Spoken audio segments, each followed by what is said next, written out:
뉴스인사 프라임 정치의 맥 시간입니다. 서양호 소장님과 함께합니다. 어서 오세요. 네, 안녕하세요. 서영호입니다. 네.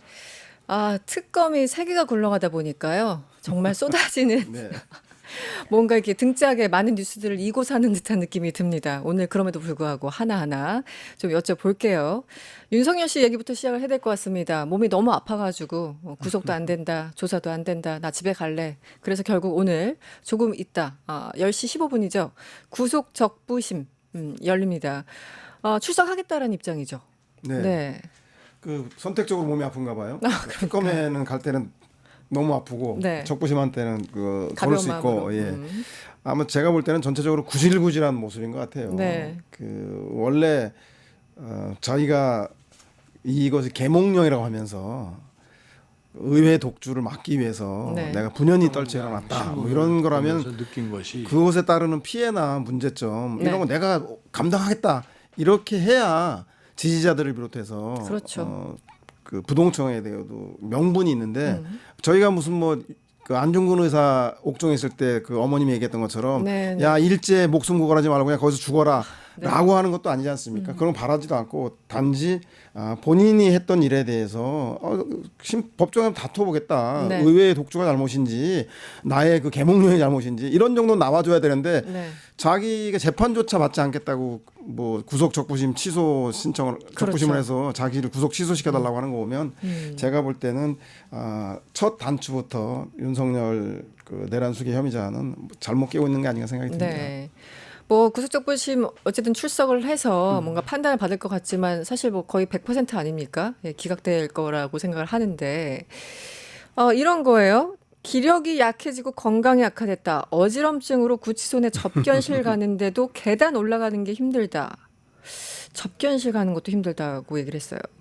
그런데 이런 이제 재판에도 심지어 요즘 안 나가고 있고요. 그 좋아하는 지겸 판사가 계신 재판에도 안 나가고 조사도 안 받고 이런 것들이 하나하나 쌓여서 결국은 사법부에는 안 좋은 크레딧만 더 쌓이는 거 아니에요? 나중에 더 재판 이제 가게 되면. 그렇죠. 결국은 그 구속영장 이번 2차 영장의 핵심 내용 중에서 내란 혐의에 대한 국무위원들에 대한 네네. 그 압박이라던가 강제 그리고 직권남용. 예, 네. 직권남용 그걸 하기 위한 직권남용했다는 거고 그리고 그 증거를 인멸할 우려가 있다라는 그 등의 5가지 혐의로 영장을 청구해서 네. 그 사안의 중대성 네. 그다음에 그 증거 인멸의 우려 때문에 그 2차 구속영장이 청구되었는데 그 문제에 대해서 시시비비를 다시 가리겠다고 하는 걸 보면 재판부에서 그 문제에 대해서 뭔가 숨기는 게 있구나. 그 본인 스스로가 이 재판을 회피하려고 하는구나라고 하면 네. 결국은 재판부에게 좋지 않은 결과로 돌아가지 않을까 이렇게 예상이 됩니다. 네.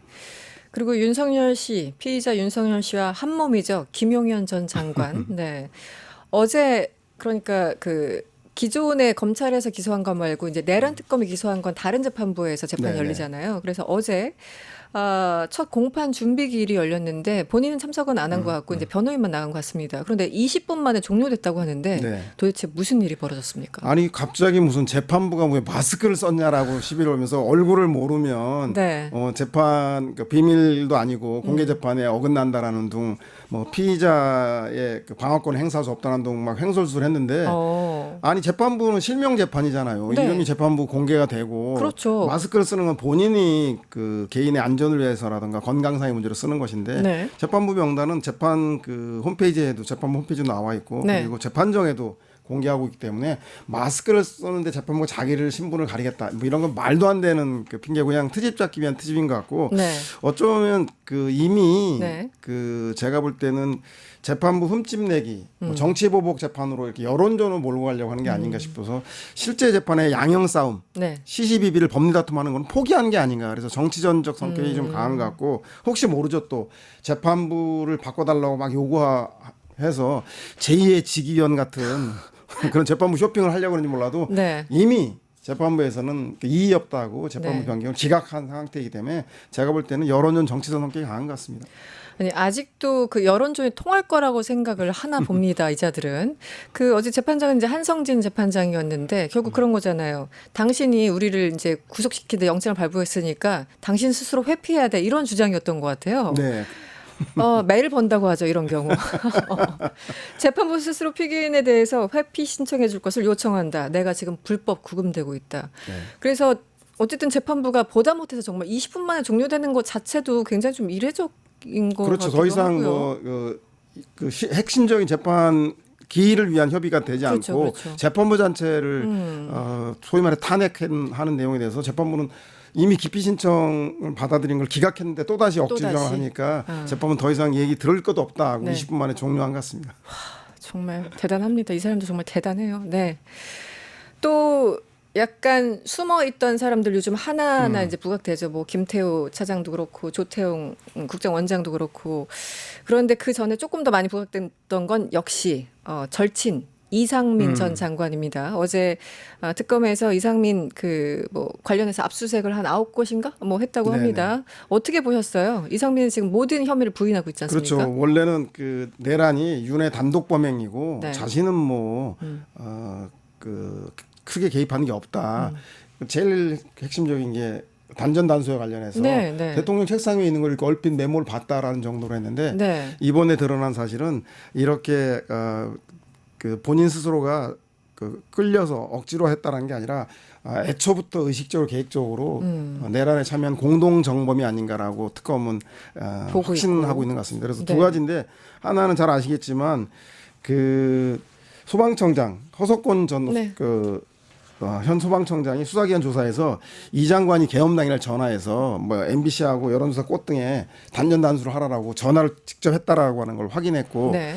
두 번째는 재밌는 게 검찰 수사 보고서를 특검이 입수했는데 거기에 보면 윤석열 대통령이 그 이상민 장관에게 지시하고 예, 이상민 장관이 그에 따라서 그것을 이행하려고 네. 소방청장 등에게 전화를 한 것으로 판단된다라고 검찰이 조사 보고서에서 이미 기록을 했기 때문에 네. 이 부분과 입증된 자료들 증언들이기 때문에 제가 볼 땐 이상민 장관이 그냥 피동적으로 수동적으로 끌려갔다는 게 아니라 애초부터 네. 계엄의 공동 정범이 네. 아닌가 이렇게 특검은 확신하고 있는 것 같습니다. 네.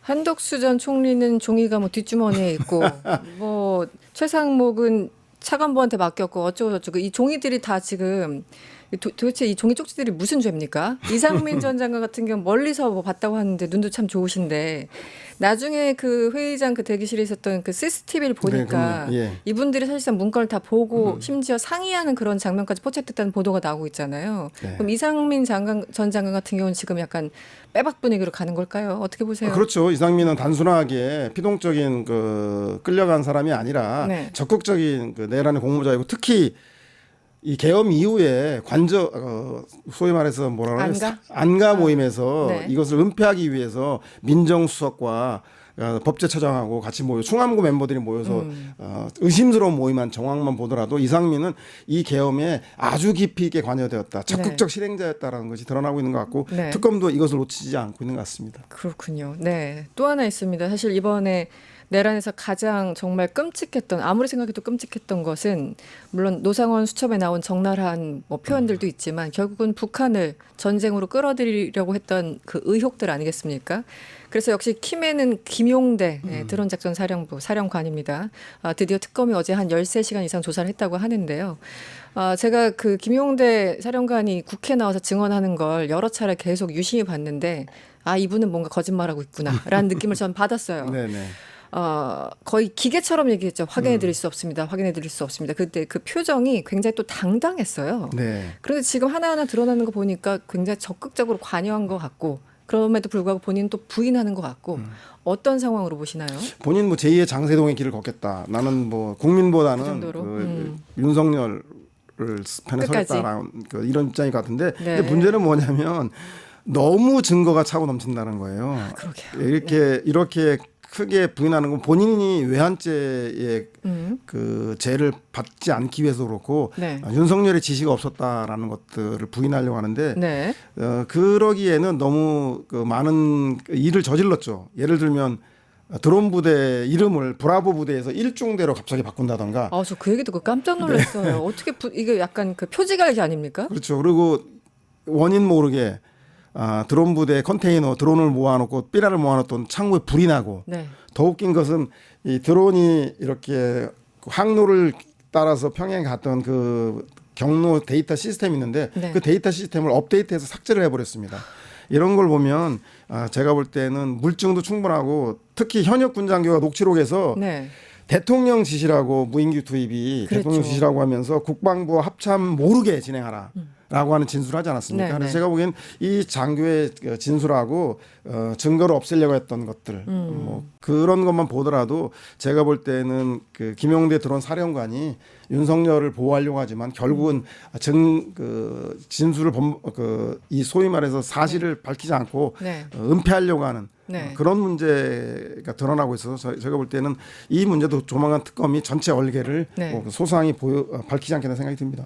지금 조금 전에 말씀하셨던 그 장교의 녹취록 그 증언에 따르면 뭐 김용현과 윤석열이 박수 치면서 좋아했다, 드론 더 보내라 했다라는 그게 네네. 하나 녹취록이 있는 것이고요. 지금 어저께 조사를 받았던 김용대 사령관 같은 경우는 이런 얘기를 합니다. 무인기 작전은 북한의 오물풍선 대응이 목적이었을 뿐이다 이렇게 얘기를 하고 그 뒤에 중요한 얘기를 해요. 저는 합동참모본부의 명령을 받는 야전 지휘관으로서 합참의 명령만 받고 수행했다. 완전히 다른 얘기잖아요. 그렇죠. 저는 이것도 재밌고 과연 합참이 몰랐을까? 김영수 합참이 빠져 있었을까? 그 부분도 사실은 계속 뭔가 좀 걸리는 부분이거든요. 어떻게 보세요? 원래 군의 지휘 계통으로 보면 합참이 반드시 특히 그렇죠. 대북 공작과 관련해서는 뭐 이후에 이게 전면전이나 국지전을 넘어서 전면전 전쟁으로 비화될 수 있기 때문에 당연히 군의 지휘 계통을 밟아야 된다라고 네. 되어 있습니다. 그런데 그렇죠. 그런 규정을 제가 볼 때는 김용현이 나서서 너희들은 킵하고 이렇게 그 개통과 절차를 밟은 게 아닌가 싶고 실제 뭔가 진행되고 구체적인 내용은 모르겠죠. 네. 평양 상공의 어느 지점에다 어떻게 뿌린다는 건 모르겠지만 뭔가 북측의 도발을 통해서 네. 그 계엄의 명분을 만들려고 하는 거는 이건 옛날에 총풍 사건이라든가 이런 게 많았기 때문에 그렇죠. 군 관계자들은 미루어 짐작할 수 있을 텐데 이 양반들이 알면서 모른 척 하는 건지 실제 내용을 몰랐던 건지 아니면 공모하고 아예 역할 분담해서 자기들은 빠지기로 한 것인지 이것은 뭐 특검의 수사를 통해서 뭐 숨을 내고 압수수색을 했으니까 네네. 조만간 그 실체가 드러나지 않겠나 생각이 듭니다. 밝혀지지 않을까. 네. 합참이 어느 정도 관여돼 있는지 그 여부를 네네. 밝힐 수 있지 않을까라는 생각을 하시는군요. 국민의힘 잠깐 가볼까요? 네. 뭐 가시기 아, 싫겠지만 네, 질문하기 전에 한숨을 먼저. 전한기 씨가 원래 본명이 전유관인가 봅니다. 네네네. 전유관 씨가 국민의힘 입당했는데 그게 6월이었다고 해요. 한 달 정도 지났다고 하는데 이거 당연한 수순인가요? 어떻게 보셨어요? 그렇죠. 이 전한길 씨가 이름이 전유관 이름으로 소위 말해서 국민의힘의 야간 습격, 야습을 통해서 국민의힘에 입성을 했는데 네. 제가 볼 때는 그 아마 그 국민의힘의 창고 곳간을 열어보고 깜짝 놀랐을 겁니다. 왜요? 남아있는 양식이 네. 19%도 채 되지 않는 국민 지지율만 남아있어서 이게 네. 들어가는 게 무슨 의미가 있을까 싶을 정도인데 네. 아무튼 현재 전한길 씨가 그 들어갈 때는 온라인을 통해서 입당을 해서 아무도 모르고 본명을 썼기 때문에 몰랐는데 본인 스스로가 17일 엊그제 밝혔죠. 네. 뭐라고 그랬냐면 국민의힘 전당대회에 영향력을 행사하기 위해서 그렇죠, 들어간다라고 그렇죠. 네. 얘기를 했고 아마 이미 그 이전에 윤상현 의원 토론회 때 무슨 윤어게인 세력이라고 하는 사람들과 함께 그 리셋 리셋 코리아에 가서 네. 한동훈 세력들 한동훈 계파에 대해서 격렬하게 비판하면서 윤석열과 선 걸려고 하는 그 세력들인데 이들하고는 절연해야 한다라는 얘기를 하면서 실질적으로 윤이 없는 곳에 본인 스스로가 그 당의 대표 노릇 간판 노릇을 하고 있는 게 아닌가. 이미 윤석열의 당 네. 그 전환길의 당임을 입증해준 그 상징적 사건이었다고 생각이 듭니다. 네. 본인이 뭐 이런 얘기를 했나 봅니다. 내가 나 혼자 들어간 게 아니고 수만 명이 같이 가입했다. 이게 사실일까요? 아닐까요? 어떻게 보세요? 일단 전환기를 지지하는 세력 중에서 네. 특정 종교 세력들이 극우 종교 세력이 있기 때문에 좀 상당히 설득력 있는 얘기라 생각이 들고요. 그래서 당 대표를 그 비윤들에게 뺏기지 않겠다. 친윤이 고스란히 장악하겠다라고 네. 하는 거고 이게 안에 협조 없이 가능할 것인가. 그래서 저는 뭐 물러났지만 그 쌍권 네. 권영세 권성동이 아직도 여전히 당내에서 실권을 장악하고 있고 여기에 이제 윤희숙 그 혁신위원장이 오발탄을 쏘는 바람에 네. 약간 판이 좀 꼬이긴 했지만 네. 여전히 그래도 그 윤인숙 그 혁신위원장이 나 윤희숙. 다구리 당했다. 네네. 이건 다구리라는 건 아시지 않습니까? 혼자만 여러 명한테 그 집단적으로. 왕따당해서 집단 린치를 당했다는 속어인데 자기를 빼놓고는 혁신할 생각이 아무도 없다라는 뜻 아니겠습니까? 그리고 근데 더 웃긴 거는 이 윤희숙 혁신위원장을 픽한 사람이 네. 쌍권으로 알려지고 있습니다. 근데 쌍권이나 그 밑에 있는 송원석이나 이런 사람들이 조금도 양보의 뜻이 없자. 특히 전환길이 국회에서 활보하면서 네. 윤어게인을 외치는 걸 보고 본인 윤희숙 비분 관계에서 이렇게 거친 표현이 나온 게 예, 아닐까? 인적 청산을 얘기했는데 네. 메아리 없는 외침. 네. 그리고 하려면 또 빌드업을 좀 해야 될 거 아닙니까? 당내에 있는 그 비윤계인 한동훈에도 좀 만나고 그렇죠. 오세훈도 좀 만나고 이렇게 네. 해서 좀 세력을 만든 다음에 여론을 모아서 좀 해야 되는데 느닷없는 얘기는 제가 볼 때는 윤희숙 혁신위원장도 뭔가 발을 빼기 위한 사전 포석을 하고 있는 출구 전략이 아닌가. 혁신 도저히 불가능하다. 이 당은 이미 끝났다라고 하는 게 윤희숙마저 안철수에 이어서 네. 이렇게 단발마적인 외침을 하는 거 보면 국민의힘 더 기대할 게 없는 것 같다는 생각이 듭니다. 윤희숙 그 혁신위원장 같은 경우는 이제 그런 거죠. 뭐 한 8가지 뭐 그동안 뭐 저번에 후보 교체할 때 그런 문제점부터 해서 당내 여러 가지 얘기를 했는데 그 기준, 청산 기준, 쇄신 기준을 얘기했는데 거기 안 걸리는 사람이 없어요. 개파 무관하게 다 걸려요. 네네. 그러면 어떻게 하겠다는 거예요? 그래서 양쪽으로 다 욕을 먹고 있는 그런 상황인 것 같은데요. 지금 거의 뭐 어떻게 보십니까? 지금 이제 시작했는데 거의 끝나가는 듯한 분위기도 들고. 네, 어제 그 국민의힘에 아주 깊숙이 그 지도부에 있었던 분과 만나서 이야기를 나눠봤는데 네. 결국은 뭐 한동훈 대표가 전당대회 출마를 하지 않겠냐. 그 국민의힘 자체 내에서 친윤론 전체적인 국민 여론도 완전히 고립되어 있기 때문에 그 상태로 당을 끌고 가는 건 거의 불가능하다. 네. 그래서 결심을 해서 한동훈 지금 현재 조경태 의원을 그 한동훈계에서 내세웠는데 결국은 선수 교체해서 한동훈 대표가 나서서 이 직접? 판을 좀 정리하는 수순을 하지 않겠는가. 그래서 그렇게 된다면 한동훈대 친한동훈계와 친윤석열계가 그야말로 전당대회에서 한판 붙게 되는데 당내 기반인 당심이 이길지 네. 아니면 여론이라고 여론이. 민심이 승리할지 지켜봐야 될 대목인 것 같습니다.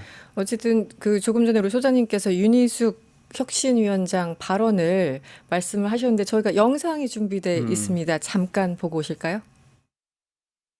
어제 그 시간에 대해서는 별 말씀 없으셨나요? 다구리? 다구리라는 건 안 받아들이겠다는 취지로 다들 말씀하신 건가요? 이게 또 있었던 얘기니까 그냥 다구리라는 말로 요약하겠습니다. 저런 단어 쓰기가 쉽지 않은데요. 더군다나 기자들이 다 마이크 들고 있는데. 윤희숙 전 의원 혁신위원장 스타일도 네. 아주 특이한 분입니다. 그렇죠. 예, 네. 좀 소위 말해서 국힘 내에서 나서기 대장이라고 표현할 정도로 우발적인 자기 발언을 통해서 자기 돋보이는 정치를 많이 하는 분인데 네. 그런 걸 감안하더라도 현재 상황이 안철수 전 혁신위원장에 이어서 윤희숙 그 혁신위원장까지 저런 이야기 다구리 당하고 있다는 거 보면 네. 지금 국민의힘의 현 단면을 그대로 보여주는 게 아니라 생각이 들고요. 여전히 윤석열은 서울구치소에 있지만 네. 국민의힘의 이 정당은 윤석열 당임을 보여주는 것이 윤희숙 그 혁신위원장의 다구리 발언이라든가 네. 안철수 그 혁신위원장의 사퇴라든가 이런 걸로 드러나고 있는 것 같습니다. 네, 알겠습니다. 지금까지 정치의 맥이었고요. 서양호 소장님과 함께했습니다. 오늘 고맙습니다. 네, 고맙습니다. 유튜브 구독하고 실시간 채팅과 댓글을 남기시면 매일매일 7천 TTCO를 드립니다. 참여 방법은 통통물 어플을 다운로드하고 회원가입과 로그인을 해주세요. 마이페이지에서 나의 회원 고유 번호를 복사해주세요. 유튜브 구독 후 실시간 채팅이나 댓글창에 고유 번호를 한 번만 입력하면 준비 끝! 지금 유튜브 채팅과 댓글 쓰기 참여하고 실천 TTCO 받아가세요.